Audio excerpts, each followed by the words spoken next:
So good morning and welcome to Serenity Design, and in today's video I'm going to show you how to use Procreate. So I've mentioned this app before a lot, I'll keep mentioning it, so I'm very sorry if it's quite boring to mention it, but it's a great app so I can't really say anything. But this is the app that I'm going to show you how to use today.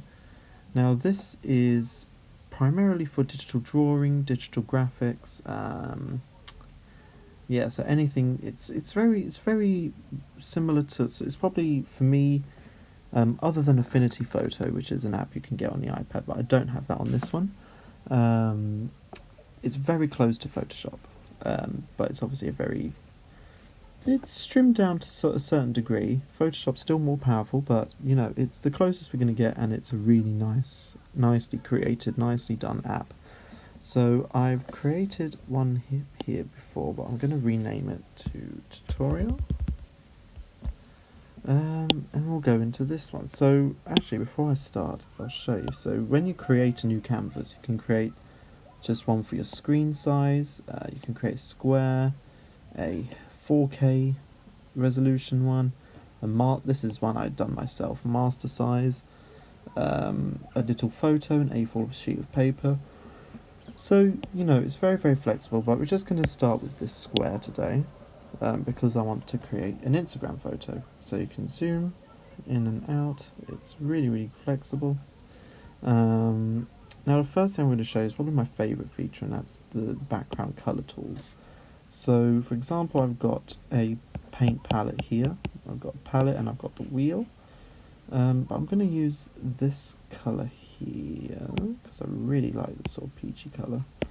And what you do is you grab the paint bubble in the corner, so I'm wiggling it around now, and you drag it wherever you want to have colour, and you drop it.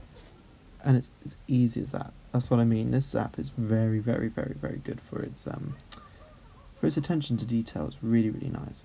So we've got our background colour. What do we want now? So I'll show you these tools first. So we've got some actions here, so you can insert a photo, a file.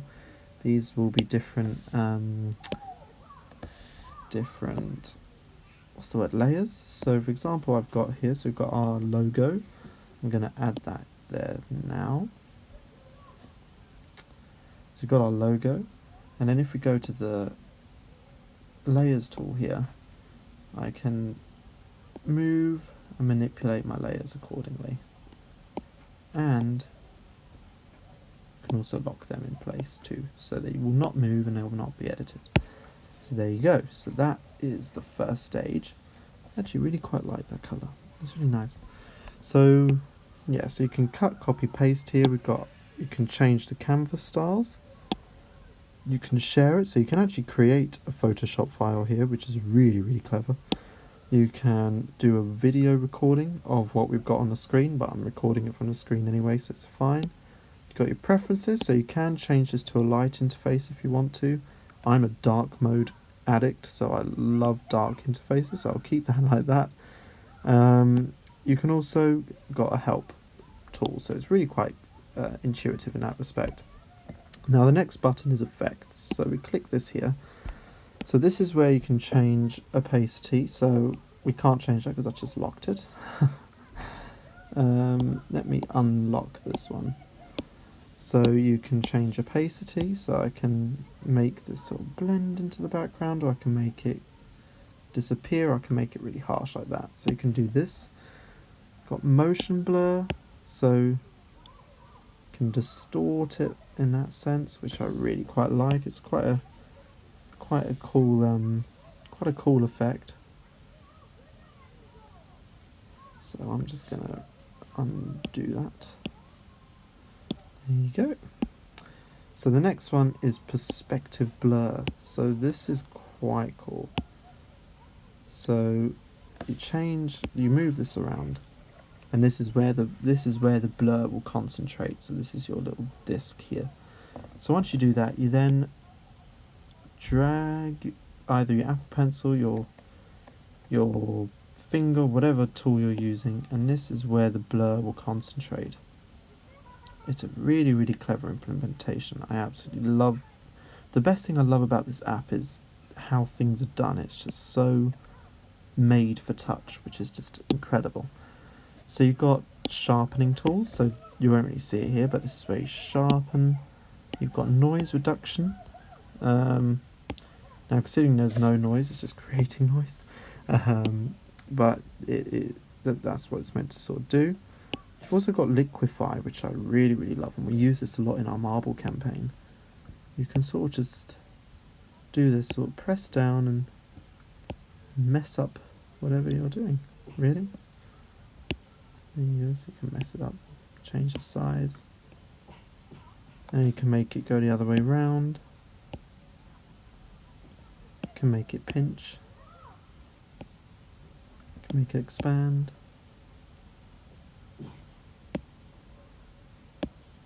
Or you can reset it like that, which is my favourite. I absolutely love it. So I'll show you another thing that's quite cool as well.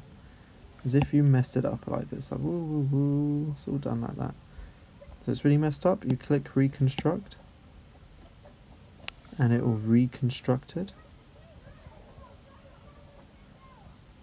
It is so cool. It's just so lovely to watch. Or you could just click reset and it will change it all back. So those are some of my favourites. But you've got also hue, saturation, brightness. You've got curvature. You've got recoloring. So these are all your colour tools. Colour balance. But we don't need this in this one. That's more for the images and the more graphically intense. We've only got 2 colours on the screen at the moment, so it's probably not the best thing to show you. Now this here is for sort of highlighting tools. So here, oh, I've clicked far too many things. Clear selections. So, for example, if I wanted to change there, this creates sort of a new layer. As you can tell, I've actually forgotten the name of that tool. I cannot remember what it's called. But it's a really useful tool. I use it sometimes, don't really use it that much, hence why I've forgotten the name. But it's quite a cool tool to use when you need it. And then you've got selection tool. So as you can see, what that tool did is duplicate whatever I selected. So I wanted to select that except the middles of the letters, as you can see. So it's created sort of a hole because I wanted to show you that it was see through. So no, that's really, really cool, but we'll just get rid of that over there. We don't need that no more. So we got onto these tools over here. So we've got our brushes, which are probably the main things you're going to use in this app here. So I've showed the calligraphy tools before in a previous video, and they'll be coming out again very soon. But you've got wood-based pencils, so I'm just going to draw on here just to show you what it looks like, but I'm not going to draw in the same colour as the background. So that's quite a harsh pencil, and what I love is the attention to detail. So I'm just, with my Apple Pencil, very, very lightly, and then I'm getting harder and harder and harder, and then you can see it changes. It also does, so I'm now brushing the side of the pencil, and it mimics the side, and I'm coming up and up and up and up and up till I'm at the middle. Now on this side here, you can change the size of the pencil. So I can make it really thin pencil, if I really wanted to, make it even thinner pencil. It's really quite cool. This is the brush opacity, so if I wanted to, it's not as dark as it used to be. Now it's really, really light. Or I can make it really, really strong, make it back to how it was. So as you can see, it's really, really easy to use. So let's see other pencils and pens. So this is an ink pen, so it's really, really nice. Really, really nice. It's fluid, and as you can see, it's so responsive. It's incredible. I love it. We've got spray paints, airbrushing, textures. These I don't really understand because I've never used these before, but if you want a weird sort of old-fashioned texture like that, you can. You don't need to, but you can if you'd like to. I'm going to clear this canvas. Oh, Yeah, there you go. We've been using Apple Pencil a lot today. So I'm going to create another layer just so I can ensure myself. You can also create a grid, which is, I guess, really useful. So if I wanted to create a grid on this, I could do this and then use the layer tool to hide that grid. And then I can use that to help me design something. So for example, if I wanted the charcoals, wanted the willow charcoal, slightly smaller, I could use that to inform my decisions of where I go on the page. This is, again, this is very, very rough, but you can catch my drift on what I'm trying to say. So let me clear this and create a new layer.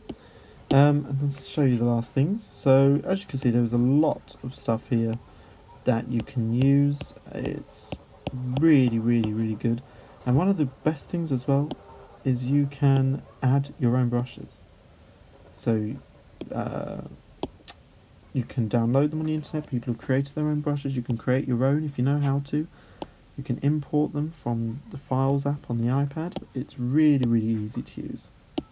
So if you're really, really into your own brushes and you have your own brushes that you'd like to use, you can download them in here as well, which is amazing.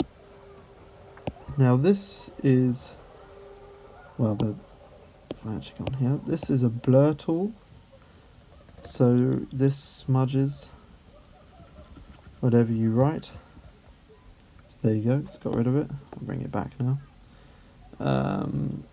This is, well, clues in the name, the eraser. So it's quite self-explanatory, and then we have the layer tool. So that's more or less it. There is a lot more to Procreate than I've shown you. But if I sat here and showed you every single feature, I'd be here all day. But I will be making more videos explaining more in-depth features, like feature-specific videos of Procreate and other apps that I've used in this series. So I use Over a lot, use a lot of Adobe ones, so those videos are coming. So do make sure you tune into those because they will be very, very beneficial.